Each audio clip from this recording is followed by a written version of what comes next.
तो बोले बाल कृष्ण भगवान की जय। तो इधर से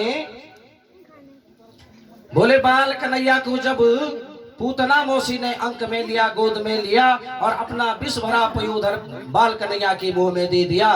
परमात्मा ने पहले विष पिया, फिर दूध पिया और उसके बाद पूतना के प्राणों को पीने लगे। सामुंच मुंचाल मिति प्रभाषिणी निष्पीड्यमाना खलु जीव मर्मणि बुर्भत्य नेत्रौ चरणौ भुजो मुहु प्रसन्न गात्रा चुपतिरुरोदः।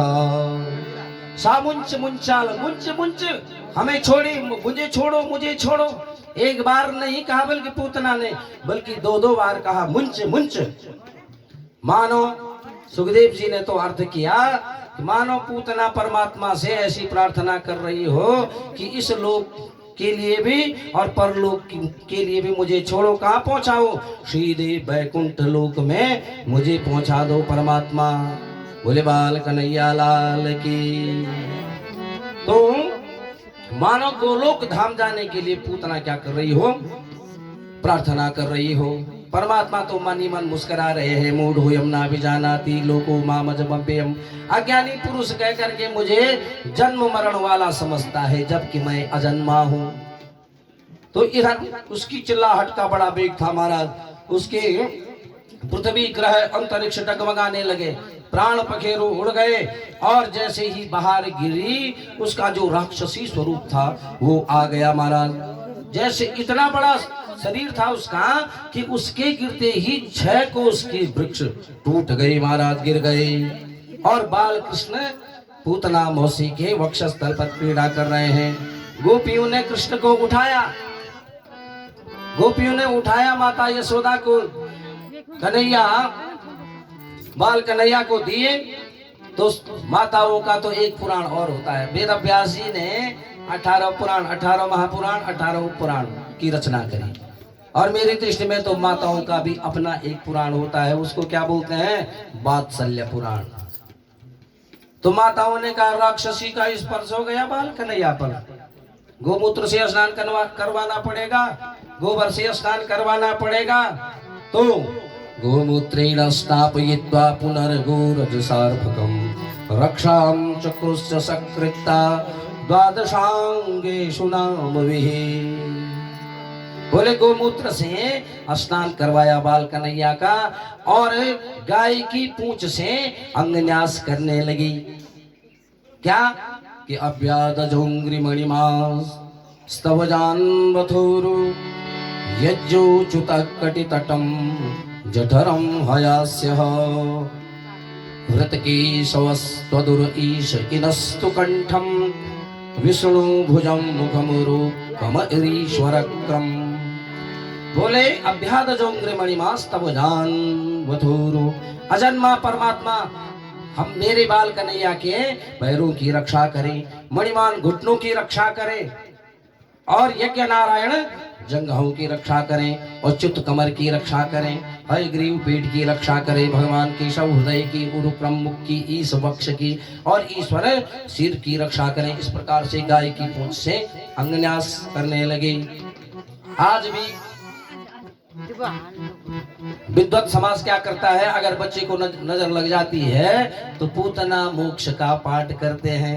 गाय की, काली गाय के पूंछ से झाड़ते हैं नजर बच्चों की। और ऐसे ही पूतना मोक्ष का ये इस अध्याय का पाठ करते हैं नजर झाड़ने के लिए। बोले बाल कृष्ण भगवान की। इतने में ही जब ये सब चल रहा था तो तावदनंदादयो गोपा मथुरायां व्रजं गतः विलोक्यं पूतना देहं बभूरिति विस्मिता। उसी समय नंद बाबा आदि गोप मथुरा से आ गए गोकुल में। उन्होंने देखा कि यहाँ राक्षसी इतनी बड़ी और कृष्ण ने मारा। तो फिर उसके बाद दादी इतनी बड़ी थी पूतना, इतना बड़ा शरीर था कह करके कि परुषवीर, उन्होंने क्या किया कि कलेवरम परुषभी छित्वा तत्ते ब्रजो कसह, उसके देह के टुकड़े टुकड़े किए और फिर जाकर के पूतना का अंत्येष्टि कर्म किया। तो पूतना के सारे पाप जल गए महाराज। एक आश्चर्य हुआ, जब चिता जलने लगी पूतना की तो एक आश्चर्य हुआ, उस चिता से, उस धुएं से खुशबू निकलने लगी, बड़ी बड़ी अच्छी सुगंधी निकलने लगी। बोले ऐसा क्यों हुआ? राजा परीक्षित ने पूछा कि गुरुदेव ये वो तो पाप किया था, उसने राक्षसी शरीर था और उसके शरीर से सुंदर खुशबू निकल रही है, ये सुगंधी निकल रही है, किस कारण? बोले कि नहीं, परमात्मा ने उसका दुग्ध पान किया था महाराज, और परमात्मा बाल कन्हैया ने जब दुग्ध पान किया तो पूतना की सारी परमात्मा की स्पर्श मात्र से सारे पाप ताप सारे जल गए और शरीर दिव्य हो गया। और परमात्मा ने क्या किया? परमात्मा के समान कोई दयालु नहीं हो सकता महाराज, परमात्मा तो करुणा अवतार भगवान है। बोले जो गति पूतना को सीधे वैकुंठ परम गति प्रदान कर दी, मोक्ष प्रदान कर दिया, जबकि मोक्ष की अधिकारी कौन थी? माता यशोदा। परंतु परमात्मा तो करुणा अवतार है। भागवत में वर्णन मिलता है कि ओ बकीयम स्तनकालकूटम जिगांसया पाययदप्यषाद्वे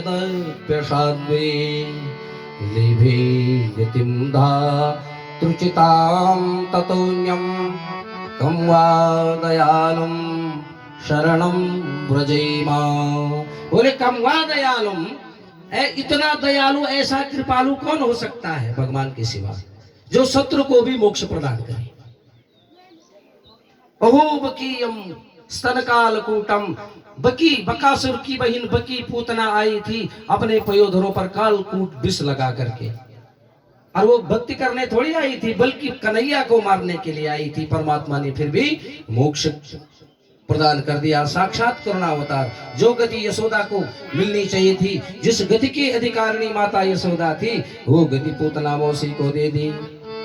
तो ऐसा दयालु कौन हो सकता महाराज, जो शत्रु को भी मुक्ति दे।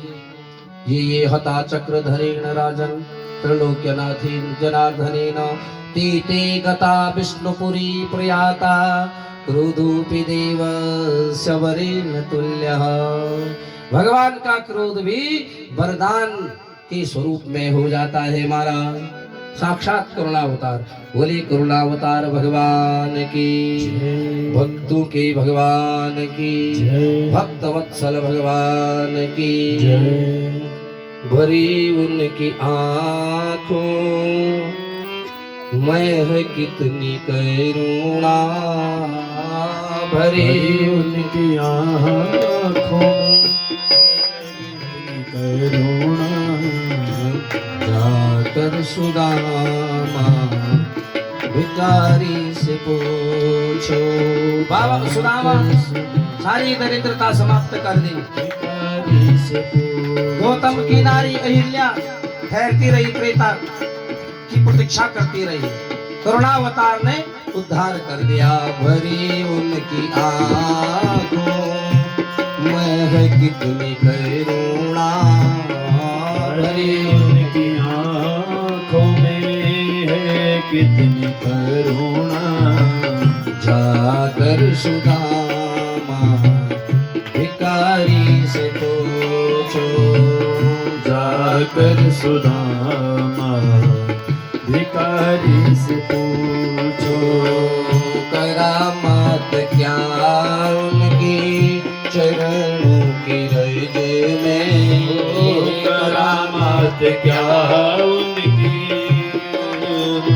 रज में, करामात क्या उनकी चरणों की रज में, करामात क्या उनकी चरणों की रज में।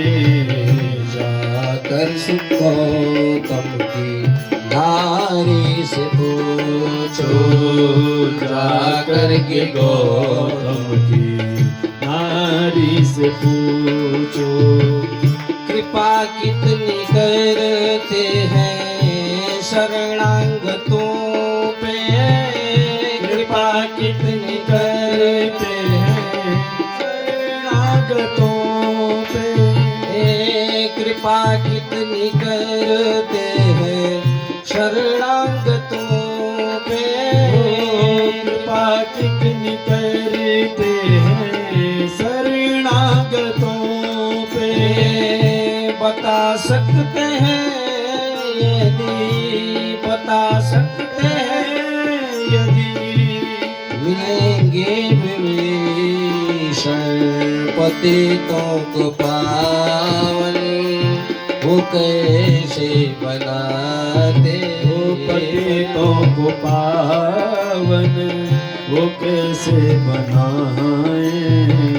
जटायु सरिस मंसा हारी से पूछो। जटायु क्या था? एक पक्षी था, मांस खाता था।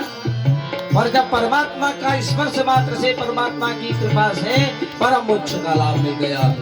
जटायु सरिस मंसा हारी से पूछो, करामात क्या उनकी चरणों की रज में। करामात क्या उनकी चरणों की रज में। जाकर के गौतम की नारी से पूछो, जाकर के वो गौतम की नारी से पूछो, करामात क्या उनकी चरणों की रज में। वो करामात क्या उनकी चरणों की रज में। जाकर के गौतम की नारी से पूछो, जाकर के गौतम की नारी से पूछो। भक्त वत्सल भगवान की जय, करुणावतार भगवान की जय। कारण क्या था? पूतना पूर्व जन्म में राजा बलि की कन्या थी महाराज, रत्नबाला था इसका नाम। और जब परमात्मा वामन के स्वरूप में आए, वामनावतार में आए, राजा बलि के यज्ञ में पहुंचे, तो ऐसी आभा प्रभा शोभा परमात्मा की देख करके पूतना के मन में तब हुआ कि कितना बढ़िया होता अगर ऐसा बेटा मेरे मुझे भी प्राप्त हो जाता। तो वात्सल्य भाव आ गया मन में। और जब राजा बलि के सारे राज्य का हरण किया परमात्मा वामन ने, तो फिर शत्रु भाव भी उत्पन्न हो गया पूतना में। मारने की इच्छा हुई कि इसने मेरे पापा का सर्वस्व ले लिया। तो ये वात्सल्य भाव और शत्रु भाव बन करके दूसरी जन्म में वात्सल्य भाव से दुग्ध पान कराने आई और शत्रु भाव से परमात्मा के लिए मृत्यु बन करके आई। ये कारण बोले बाल कन्हैया लाल की। बोले इस कथा का बाबा शुक्राचार्य सावधान करते हैं राजन परीक्षित, जो इस कथा को बड़े ढंग से सुनता है, कह करके मनन चिंतन करता है, बड़े प्रेम से सुनता है। या एतद् पूतना मोक्षम कृष्णस्य विक्रमद्भुतम श्रुणुया श्रद्धया मर्त्यो गोविंदे लभते रतिम। बोले उसे गोविंद की भक्ति प्राप्ति हो जाती है जो इस कथा को बड़े प्रेम से सुनता है। आगे के अध्याय में तृणावर्त उद्धार की कथा आती है महाराज। भगवान कन्हैया के जन्म नक्षत्र का योग आया, रोहिणी नक्षत्र आया महाराज। तो माता यशोदा को तो बहाना चाहिए उत्सव मनाने के लिए। जन्म बार आया तो उत्सव, जन्म तिथि आई कन्हैया की तो उत्सव रख दिया। आज क्या आया? जन्म नक्षत्र आया, रोहिणी नक्षत्र आया। सारे ब्रजमंडल की ब्रज बाबाओं को बुलाया और ब्रज की जितनी गोपियां गोप थे सबको निमंत्रण दिया। सारी भीड़ इकट्ठा हो गई और माता यशोदा रोहिणी ब्रजवासियों के स्वागत सत्कार में लग गई। और बाल कन्हैया जो पालने में सो रखे थे वो छकड़े के नीचे रख दिया। वो पालना महाराज छकड़ा, वो बैलगाड़ी, जो बैलगाड़ी के पीछे वो काठ का जोड़ दिया जाता है, काठ के टायर भी होते हैं उस पर बने हुए, उसके नीचे शकटासुर आया। तो शकटासुर आया महाराज बाल कन्हैया को अपहरण करने के लिए शकटासुर जैसे ही उस शकट में बैठा, परमात्मा तो सर्वज्ञ है, परमात्मा ने अपने नन्हे नन्हे चरणों का प्रहार किया और गाड़ी उलट गई और शकटासुर की इतश्री प्राणांत हो गया। बोली बाल कन्हैया लाल की जय। अब आती है नामकरण लीला। तो वसुदेव जी कहाँ है? मथुरा में है। और यादवों के जो कुल पुरोहित हैं वो कौन है? गर्गाचार्य महाराज। वसुदेव जी ने श्री सुखदेव जी कहते हैं कि राजन परीक्षित, गर्ग पुरोहितो राजन यदूनाम सुमहातपः वज्रम जगामनंदस्य वसुदेव प्रचोदितः।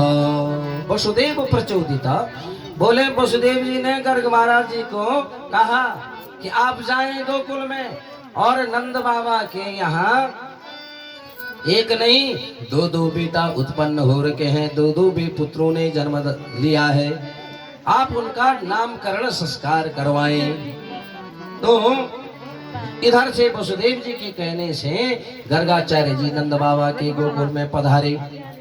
नंद बाबा ने बड़ा आतिथ्य सत्कार किया ब्राह्मण देवता का, और नंद कहने लगे कि तुम ही ब्रह्म विदाम श्रेष्ठ।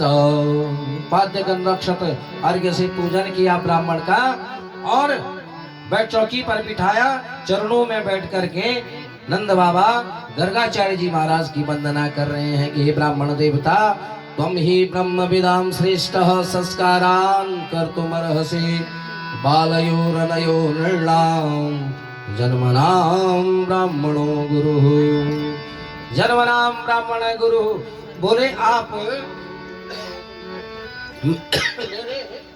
इन दो बच्चों का नामकरण संस्कार कीजिएगा, क्योंकि आप क्या हैं? जन्मनाम ब्राह्मणो गुरु, आप जन्म से ही हमारे गुरु हैं। ब्राह्मणों की बड़ी महिमा पुराणों में गाई गई महाराज। यहाँ तक कि भगवान राम ने मुक्त कंठ से घोषणा करी कि विप्र प्रसादात् धरणी धरोहम, विप्र प्रसादात् कमलावरोहम, विप्र प्रसादात् अजिताजितोहम, विप्र प्रसादात् मम राम नामः। बोले ब्राह्मणों का बड़ा महात्म्य। स्कंद पुराण में 2 अध्याय तो ऐसे ही है। केदार खंड में स्कंद पुराण का एक पार्ट है केदार खंड, उसमें 2 अध्याय ब्राह्मणों के महात्म्य पर ही लिखे गए हैं महाराज। बोले परमात्मा राम ने घोषणा करी, विप्र प्रसादात् धरणी धरोहम, ब्राह्मणों के आशीर्वाद से ही मैं इस पृथ्वी का एक छत्र राजा बना, सम्राट बना। और विप्र प्रसादात् कमलावरोहम, और विप्रों के ही आशीर्वाद से ही सीता जानकी जैसी धर्म पत्नी मुझे प्राप्त हुई।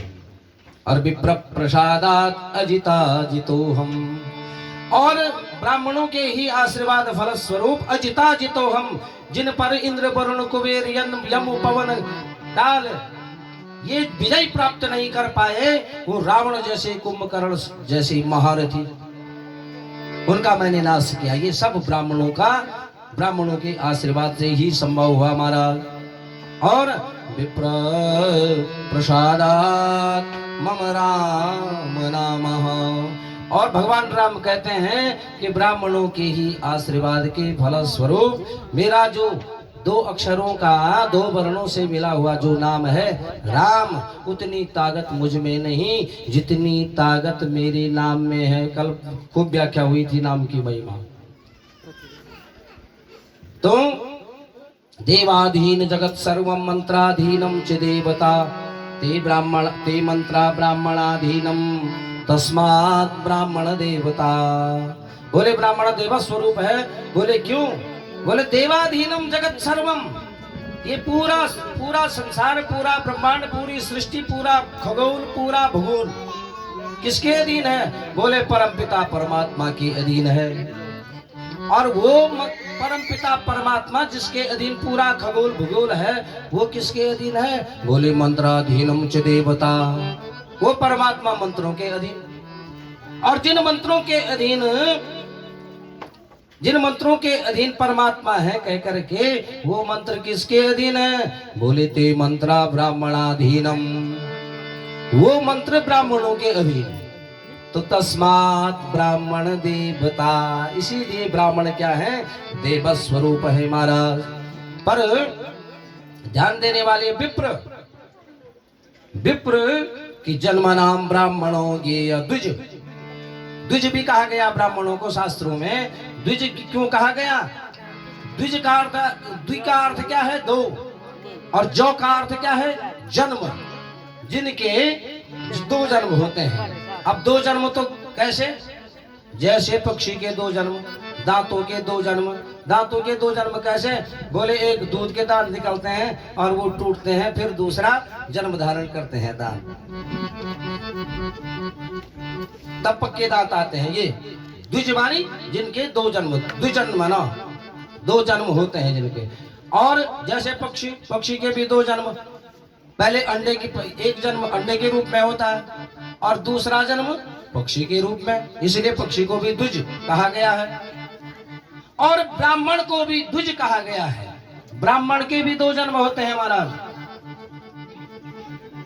बोले जन्म नाम ब्राह्मणों गेय संस्कारात् द्विज उच्यते, वेद पाठात् भवेत् विप्रः ब्रह्मं जानाति ब्राह्मणः।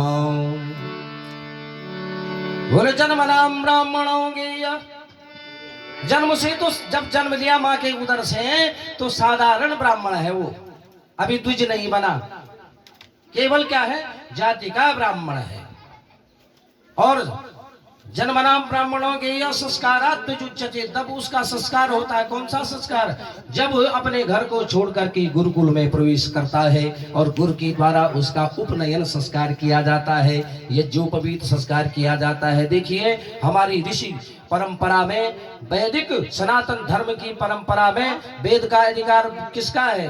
बोले जिसका शिखा सूत्र हो, जिसके पास चोटी हो और यज्ञोपवीत हो। आज भी हमारे संस्कृत विद्यालयों में ये परंपरा जीवित है। जो भी छात्र जाता है तो श्रावणी के दिन उसका निश्चित मुंडन संस्कार, मुंडन करके और यज्ञोपवीत संस्कार कर दिया जाता है, तभी वेद में अधिकार होता है।